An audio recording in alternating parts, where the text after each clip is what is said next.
বিসমিল্লাহির রহমানির রহিম।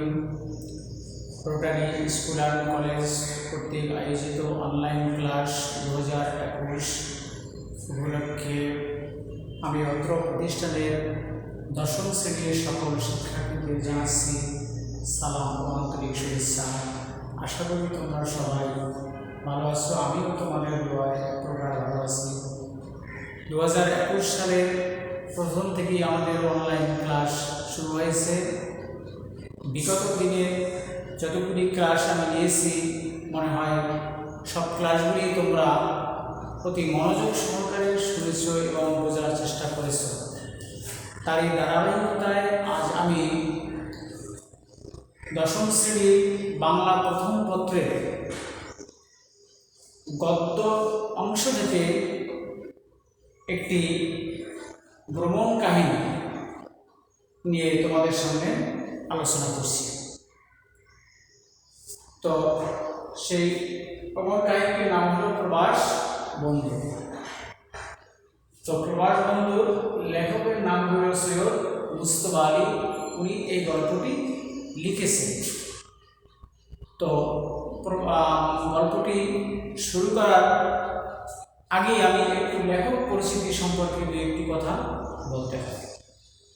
তো তোমরা লেখক পরিচিতি সম্পর্কে এখান থেকে বেশ কিছু প্রশ্ন আসে বিভিন্ন পরীক্ষায়, যেমন বহু নির্বাচনী পরীক্ষায় প্রশ্ন ছোটো ছোটো প্রশ্নগুলি আসে। এখান থেকে লেখকের নাম কি, লেখকের জন্ম সাল এবং জন্মস্থান কত এবং কোথায়, তার কর্মজীবন তার কী ছিল, তার শিক্ষা জীবন কী ছিল, তার লেখা কিছু বইয়ের নাম, তার মৃত্যু সাল, এগুলি প্রশ্নগুলি আসে। তাই আমাদের লেখক পরিস্থিতিকে একটু ভালো করে বুঝতে হবে এবং পড়তে হবে। তাই আমি একটু লেখক পরিস্থিতি নিয়ে তোমাদের সামনে একটু আলোচনা করছি।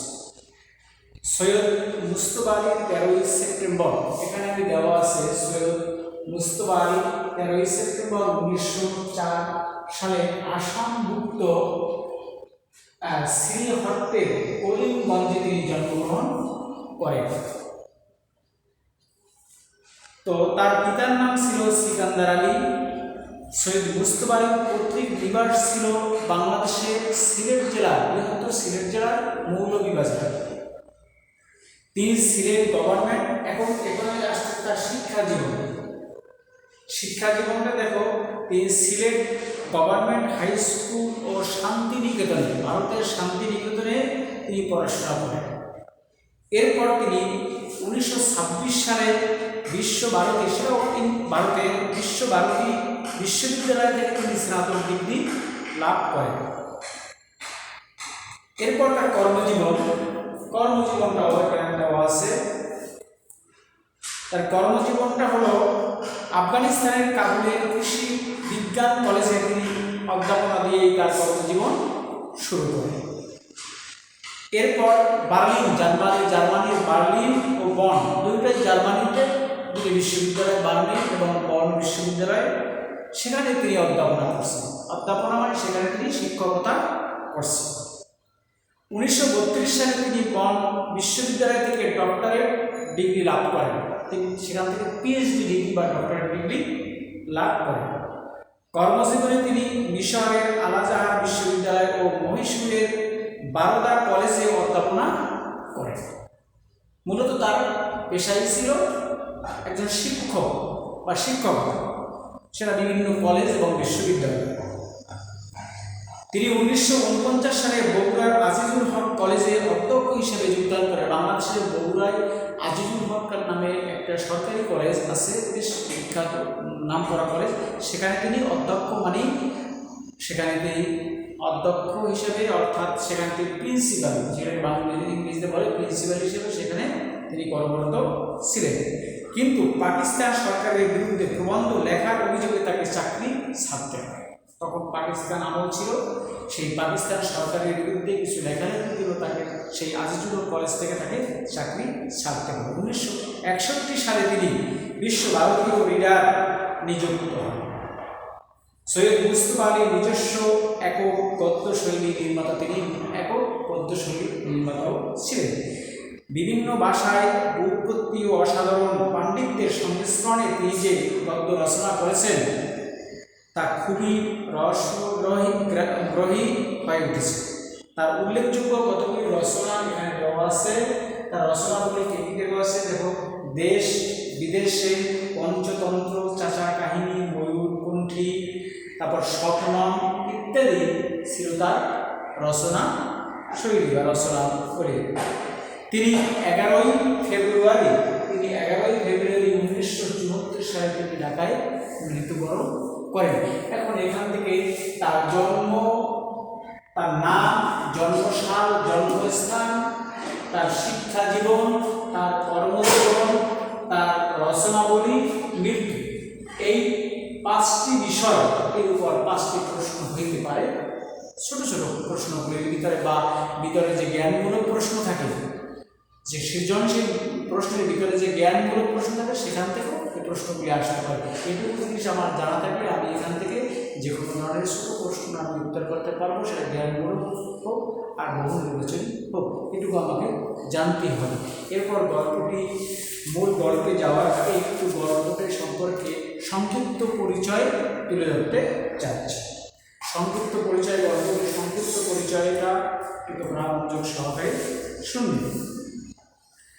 প্রবাস বন্ধু সৈয়দ মুস্তফা আলীর দেশ বিদেশে, দেশ বিদেশে যে একটি উনি রচনাবলী আছে, সেখান থেকে এই প্রবাস বন্ধু গল্পটি নেওয়া হয়েছে, তোমাদের পাঠ্যের অন্তর্ভুক্ত করা হয়েছে।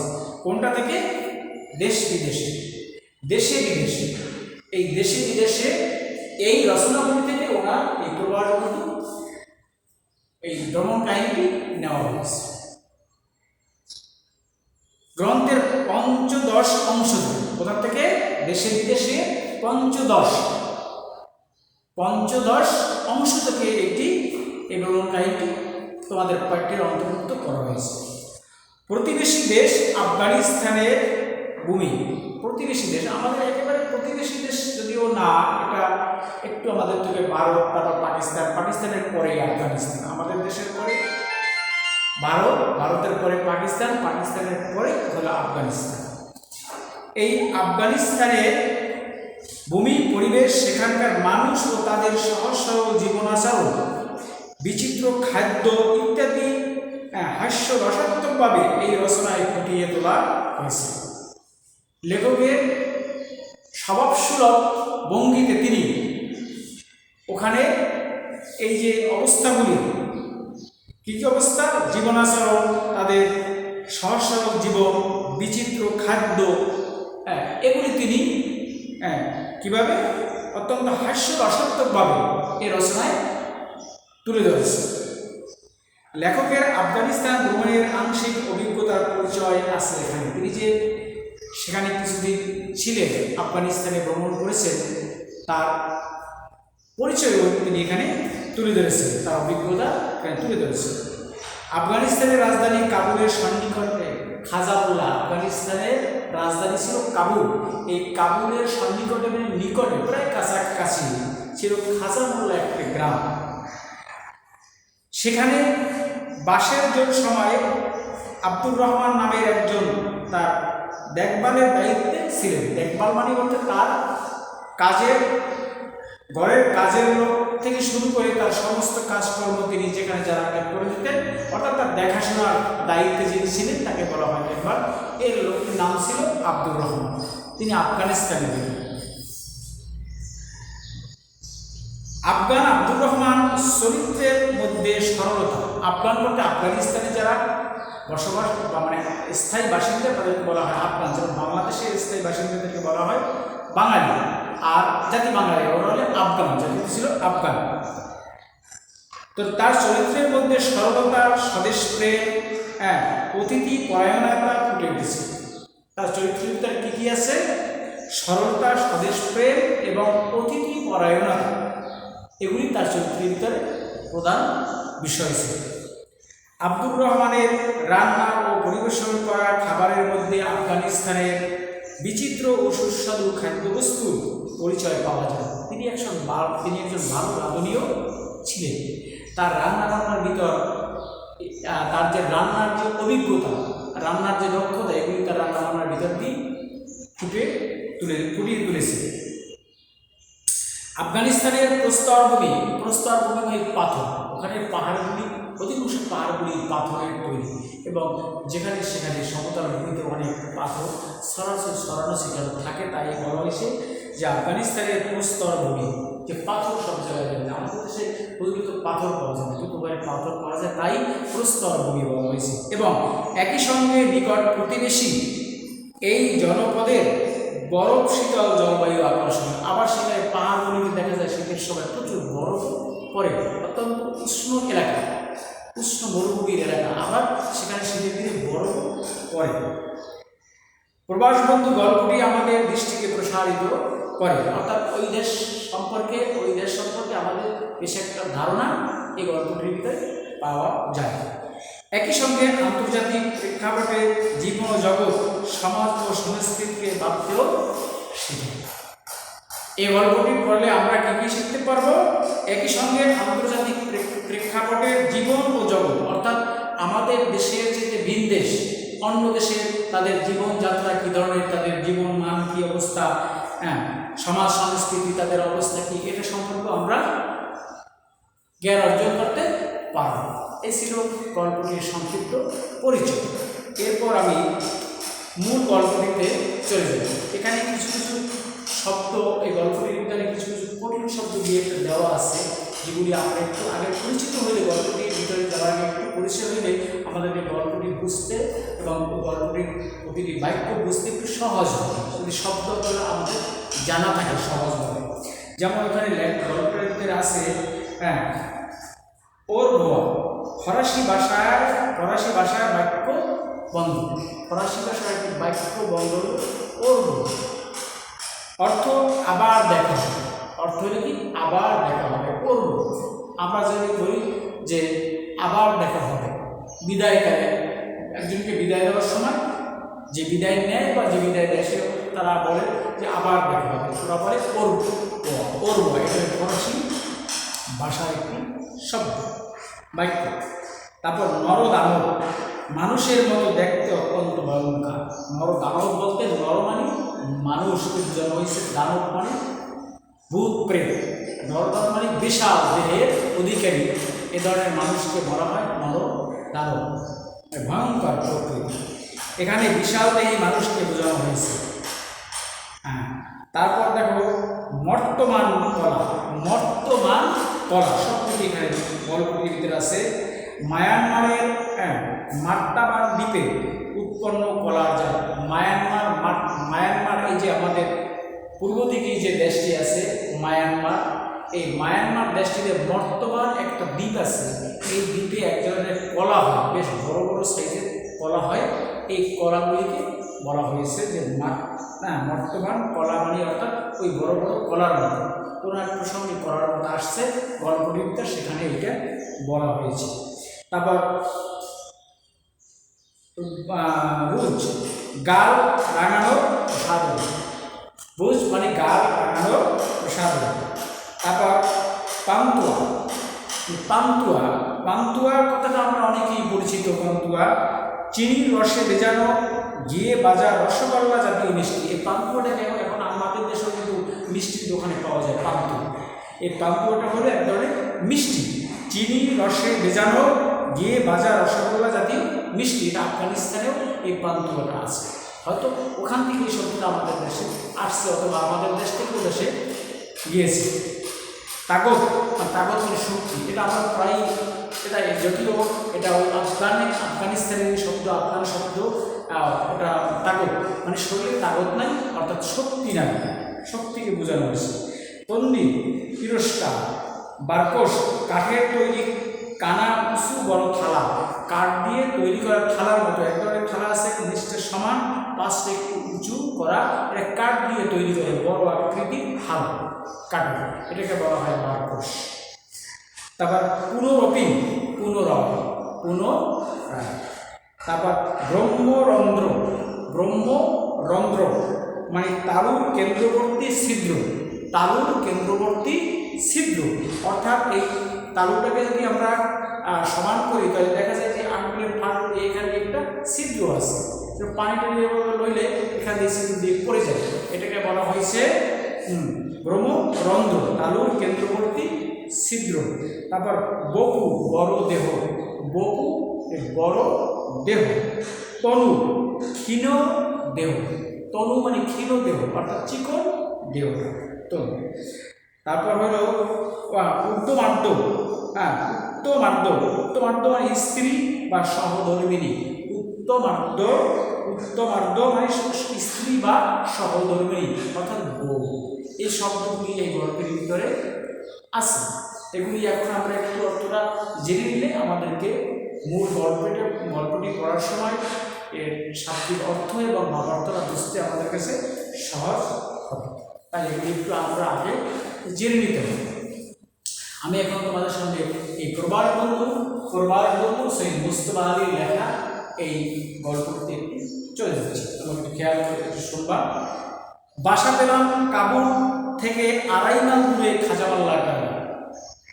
লেখক যখন কাবুল বিশ্ববিদ্যালয়ে অধ্যাপনা করতে যান তখন তিনি তো ওখানে থাকার ব্যবস্থা কোথায় করবেন কী করবেন এ নিয়ে চিন্তা করার পরে দেখা গেল একটা বাসা পেলেন কোথায়, কাবুল শহর থেকে 2.5 মাইল দূরে। কাবুল শহর হলো আফগানিস্তানের রাজধানী। এই কাবুল শহর থেকে 2.5 মাইল দূরে খাজামোল্লা গ্রাম, গ্রামের ভিতরে তিনি বাসা পেয়েছেন। গ্রামটির নাম হলো খাজামোল্লা গ্রাম এবং এটা কাবুল শহর থেকে 2.5 মাইল দূরে। বাসার সঙ্গে সঙ্গে চাকরু পেলাম। বাসা পাওয়ার সাথে সাথে একটা চাকরও পেয়েছে, কারণ তার ওখানে তিনি পরিবার নিয়ে থাকতো না, তাই একটা কাজের লোক। রান্না বান্না তো ওনার একা পক্ষে সম্ভব না। বিশ্ববিদ্যালয়ে শিক্ষকতা করার পর উনি বাসায় গিয়ে রান্না বান্না করার মতো সময় থাকে না, তাই রান্না বান্না থেকে শুরু করে যত ধরনের কাজকর্ম আছে সব কাজকর্ম করার জন্য একটা লোকও তিনি পেয়ে গেলেন। অধ্যক্ষ জিরার যাতে ফরাসি, ওই বিশ্ববিদ্যালয়ের বা কলেজের অধ্যক্ষ ছিলেন মানে প্রিন্সিপাল ছিলেন একজন ফরাসি। ফরাসি ছিলেন, তার নাম ছিল জিরার। অধ্যক্ষের নাম ছিল জিরার, তিনি যাতে ছিলেন ফরাসি। কাজী কায়দামাফিক আলাপ করিয়ে দিয়ে বললেন, এর নাম আব্দুর রহমান, আপনার সব কাজ করে দেবে। ওই প্রিন্সিপালই বা অধ্যক্ষই ওনাকে কাজের লোকটি, কারণ ওনার তো অপরিচিত এলাকা ছিল, কাজের লোকটি ওনাকে সংগ্রহ করে অর্থাৎ মানে জোগাড় করে দিলেন এবং ওনার সাথে আলাপ করিয়ে দিলেন। কায়দামাফিক আলাপ করিয়ে দিলেন যে ওর নাম আব্দুর রহমান, উনি আপনার সকল কাজ করে দেবেন। কী কী কাজ করে দেবেন? জুতো বুরুশ থেকে খুন খারাপ, জুতা বুরুশ মানে জুতায় কালি করা, খুন খারাপি, এই যে চুলে কলম লাগানো বা কালো রং লাগানো, এগুলির থেকে সব রং লাগানো, এগুলি থেকে সব কাজ আপনার যেখানে যা আছে সমস্ত কাজ করে দেবে। তো অর্থাৎ ইনি হরফুন মৌলা একটি হয়তো আফগানিস্তানের ভাষা। হরফুন মৌলা উনি সকল কাজের কাজী, সব কাজ করতে পারবে তিনি। জোতা পুরুষ থেকে যত ধরনের কাজ আছে, রান্না বান্না, এমনকি আপনার যদি চুলে কলম দেওয়া লাগে সেটা উনি করে দেবেন। তাকে বলা হয়েছে হরফুন মৌলা। কথার অর্থ হল সকল কাজের কাজী, অর্থাৎ সকল কাজের কাজী। জিরার সাহেব কাজের লোক, জিরার সাহেব একজন কাজের লোক, অর্থাৎ সমস্ত দিন কোনো না কোনো মন্ত্রীর দপ্তরে ঝগড়া বসরা করে কাটান। কাবুলে এরই নাম কাজ। ওর বোয়া বিকেলে দেখা হবে এই বলে চলে গেল। ওর বোয়া অর্থাৎ আবার দেখা হবে, এই কথা বলে কে লেখক অধ্যাপক কাছ থেকে বিদায় নিয়ে চলে গেল যে আবার বিকেলে দেখা হবে। আর অধ্যক্ষের কথা বলা হয়েছে উনি কাজের লোক, উনি কোনো অফিসে তো কাজ করে, এছাড়া বাকি সময় উনি এই কলেজ বা বিশ্ববিদ্যালয়ের উন্নয়নের জন্য বা এর কাজের জন্য বিভিন্ন মন্ত্রণালয়, বিভিন্ন দপ্তরে তিনি যত ধরনের মানে ঝগড়াঝাটি করা লাগে কাজ আদায় করার জন্য তিনি তা করে থাকতেন। কাবুল শহরে আমি 2টি নরদানব দেখেছি, তার একটি হলো আব্দুর রহমান। 2টি নরদানব অর্থাৎ ভয়ঙ্কর আকারের মানুষ তিনি দেখেছেন, অর্থাৎ মানে লম্বা চওড়া বেশ বড় ফিগার। হ্যাঁ, এরকম দুটো লোককে দেখেছেন। এর একটা হলো আব্দুর রহমান, অন্যটির কথা এখানে লেখক এখন পর্যন্ত বলেননি। তো পরে ফিতে দিয়ে মেপে দেখেছিল 6 ফুট 4 ইঞ্চি। আব্দুর রহমানকে ফিতে দিয়ে অর্থাৎ মাপার ফিতে দিয়ে তাকে মাপছে 6 ফুট 4 ইঞ্চি লম্বা।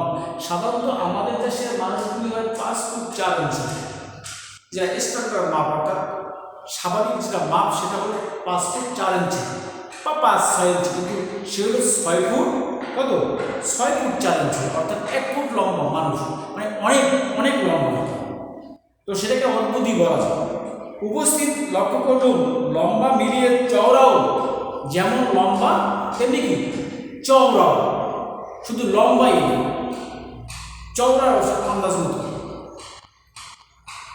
দুখানা হাঁটু পর্যন্ত নেমে এসেছে আঙ্গুলগুলো দুকাতি বর্তমান, ওই যে বলছি বর্তমান, আগে বলছি বর্তমান কোথায়, মায়ানমার একটি দ্বীপের নাম হলো বর্তমান, সেখানে এক জায়গায় কলা হয় বড় বড়, সেই কলার মতো তার হাতের আঙ্গুলগুলি, হ্যাঁ, যেন দুকাদি বর্তমান কলা হয়ে ঝুলে আসছে। যেমন দুকাদি মানে অর্থাৎ আমরা বলি কলার ফানা বা কলার সরি না, কলার ফানা, অর্থাৎ একটা ফানায় একটা শরীরের ভিতরে 5টা 10টা ফানা থাকে, এই ফানার ভিতরে একটা ফানায় 10টা বা 15টা কলা থাকে, অর্থাৎ মানে সেই কলাগুলির মতো মনে হয় ঝুলতেছে আঙ্গুলগুলি, এত বড় বড় একটা আঙ্গুল, কলার মতো আঙ্গুলগুলি। তো পাদুখানা ডিঙি নৌকার সাইজ, পাদুখানা কিসের সাইজ, ডিঙি নৌকার সাইজ। এখানে কিছু প্রশ্ন কিন্তু প্রতিটি বাক্যের ভিতরে খুঁজে পাওয়া যায়। পাদুখানা ছিল কিরকম, ডিঙি নৌকার মতো, তার হাতের আঙ্গুলগুলি ছিল কিরকম, বর্তমান কলার মতো।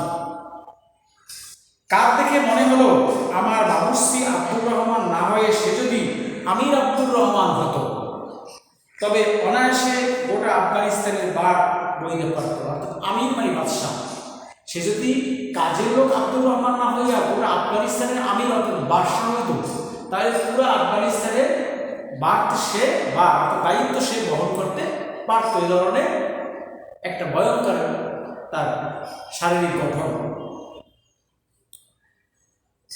তো একান ওকান জোড়া মুখ হা করলে চওড়াচৌড়ি কলা গিলতে পারে, অর্থাৎ মুখটা যদি হা করে, দুই দাঁতের পাটিতে হা করে, তাহলে দেখা যায় যে এমন বড় লম্বা হয়ে যায় মুখটা, যে বড় একটা কলা, সেই কলাটা কি করে লম্বা বাইরে না দিয়ে সেটা আর করে ভিতরে ঢুকানো যায়। তাহলে একটা কলার সাইজ এত বড় থাকে, হ্যাঁ, সেই কলাটা আর করে ভিতরে ঢুকিয়ে দেওয়া যায়, এতটাই ছিল তার মুখের চওড়া, মুখটা চওড়া। অ্যাব্রো থ্যাব্রো নাক কপাল নেই, নাকটাকে একটু ফেটা ফেটা, অ্যাব্রো থ্যাব্রো মানে উঁচালো নাক বা মুখের গঠন ইত্যাদি এত মানে সুন্দর ছিল, একটু অ্যাব্রো থ্যাব্রো ছিল, এত থাপড়া থাপড়া ছিল। পাগড়ি থাকার মাথার আকার প্রকার ঠাওর হরণ, অর্থাৎ মাথায় তো পাগড়ি বাঁধা থাকে ওদের সেই লোকদের, তো তাই মাথার সাইজটা কত বড় এটা তিনি ঠাওর, অর্থাৎ এটা বুঝতে তিনি পারেন না বা অনুমান করতে পারেন না। তবে আন্দাজ করলেও বেবি সাইজের হ্যাটো কান অবধি পৌঁছবে, অর্থাৎ বেবি সাইজের, অর্থাৎ বড় বড় ওই যে বাচ্চার টুপি পরে না, হ্যাট পরে, এই বড় সাইজের টুপিটার মতো একটা বড় কিছু হবে মাথাটা। রং ফর্সা, তবে শীতে গ্রীষ্মে চামড়া ছিঁড়ে ফেলে যে আফগানিস্তানের রিলিফ ম্যাপ, হ্যাঁ, ম্যাপের চেহারা হয়েছে। রংটা কি গায়ের রংটা খুব ফর্সা, কিন্তু শীতের সময় ওর গায়ের রং, হ্যাঁ, ছিঁড়ে ফিরে, অর্থাৎ বিশেষ করে চেহারা ছিঁড়ে ফিরে কি হয়, আফগানিস্তানের রিলিফ ম্যাপ, রিলিফ ম্যাপ বলতে বোঝানো হয় আমাদের দেশের যে ম্যাপ হচ্ছে ম্যাপ, ম্যাপটা কীরকম, এর ভিতরে আঁকা দোকান, এই নদীর ছবি, এই সীমানার ছবি, এই পাহাড়ের ছবি, এই পর্বতের ছবি, এই এখানে বনভূমির ছবি, এরকম করে কি এই রেল লাইনের ছবি, এই রাস্তার ছবি, এরকম সব ছবি, অর্থাৎ সবগুলি আঁকানো ঝুঁকানো একেবারে দেখা যায়। তো এরকমভাবে ঠিক ম্যাপের মতো ছিঁড়ে বিড়ে একেবারে ফেটে চৌচির হয়ে গেছে তার গায়ের কাটা শীতের সময়। দুই গালকে যেন থাপড়া মেরে লাল করে দিয়েছে। মানুষকে যদি পরিষ্কার মানুষ হয় তার দুই গালে চর মারে কি হয়ে যাবে, লাল হয়ে যাবে, এরকম তার মানে সে এত ফর্সা এবং দেখা চর মেরে তার গাল লাল করে দেওয়া হয়েছে, এরকম স্বাভাবিকভাবেই তার গালটা লাল। তো কিন্তু কার এমন আচ্ছা লাল তো রুজু তো মাখবার কথা নয়। এখানে রুজু বলতে একটা শব্দ দেওয়া আছে, রুজু শব্দ অর্থটি আমরা দেখে নিই। রুজু বলতে এখানে বোঝানো হয়েছে গাল রাঙানো প্রসাধনী। গাল রাঙানো প্রসাধনী, এই প্রসাধনীটি তিনি কী করেন, মাখার প্রয়োজন নেই, কারণ এত পরিষ্কার সে। তো পরনেও সিলোয়ার কুর্তা আর ওয়াস্কি, পরনে ছিল কি সিলোয়ার কুর্তা ওয়াস্কি, ওই আফগানিস্তানের ভাষায় সিলোয়ার অর্থাৎ পাজামা, কুর্তা, জামা এবং ওয়াস্কির একটা বড় ধরনের আলখেল, এটা ছিল ওয়াস্কি। আচ্ছা, তারপর ঠোঁট দুটি দেখতে পেলুম না, ঠোঁট দুটি দেখতে পেল না, ঠোঁট দুটি কী ধরনের তা দেখতে পেল না লেখো, কী কেন দেখতে পেল না? সেই যে প্রথম দিন ঘরে ঢুকে কার্পেটের দিকে নজর রেখেছিলেন, প্রথম দিন সে ঘরে ঢুকি কার্পেটের দিকে সে তাকিয়ে আছে, ঘরের ফ্লোরে মেঝেতে যে কার্পেট আছে সেই কার্পেটের দিকে সে তাকিয়ে আছে, সে আর চোখ তুলে আমার দিকে তাকায় নি। কেন? শেষ দিন পর্যন্ত ওই কার্পেটের অপূর্ব রূপ থেকে তার বড় একটা চোখ ফেরাতে দেখিনি। সে যতদিন পর্যন্ত আমার কাছে ছিল বা আমার কাজ করতো, ওই ঢুকেই যে সে কার্পেটের দিকে তাকাইছে, এরপর যখনই আমার সামনে আসতো সে কার্পেটের দিকে শুধু তাকাইই থাকতো, আমার দিকে আসতো চোখে চোখে সে তাকাইতো না। কেন তাকাইতো না? দেখো, গুরুজনদের দিকে তাকাতে নেই। আফগানিস্তানের নাকি এই ধরনের একটা সংস্কার আছে, আফগানিস্তানের একটা সংস্কার আছে বা সংস্কৃতি আছে, যেটা হলো গুরুজনের চোখে চোখে কখনো তাকাতে নেই, এতে অমঙ্গল হবে অথবা অসুবিধা হবে অথবা বেয়াদবি হবে। তাই তিনি কখনোই তার মণিকের চোখে কখনো সে তাকাইত না। যখনই সে ডাক দিত তার কাছে আসতো, সে ওই নিচের কার্পেটের দিকে সে মেঝের কার্পেটের দিকে সে তাকিয়েই থাকতো। এটা একটা তার মানে সৌজন্যতা বা ভদ্রতা বা আদর, এটাই ছিল তার চরিত্রের মূল একটি বৈশিষ্ট্য। আচ্ছা, তো আমি আজকের এই প্রবাসবন্ধু গল্পটির লেখক পরিচিতি, পাঠ পরিচিতি এবং শব্দ অর্থ এবং সংক্ষিপ্ত আকারে গত গল্পটির যতটুকু পর্যন্ত পড়িয়েছি, তোমরা আশা করি এগুলি তোমরা বাসায় একটু দেখবা এবং ক্লাসটাও মনোযোগ সহকারে দেখবা এবং এর থেকে কিছু প্রশ্ন তৈরি করার চেষ্টা করবা, যে কী ধরনের প্রশ্ন সৃজনশীল বা বহু নির্বাচনী প্রশ্ন থেকে আসতে পারে, এগুলি তোমরা এখান থেকে বের করে নিজেরা এটা অনুধাবন করার চেষ্টা করবা। আর আগামী ক্লাসে আমি এরপর থেকে আগামী ক্লাসে আমি বাকি তোমাদের পড়াবো। এ বলেই আমি আজকের ক্লাস থেকে তোমাদের নিকট থেকে বিদায় নিলাম। আল্লাহ হাফেজ, ভালো থাকো, আসসালামু আলাইকুম।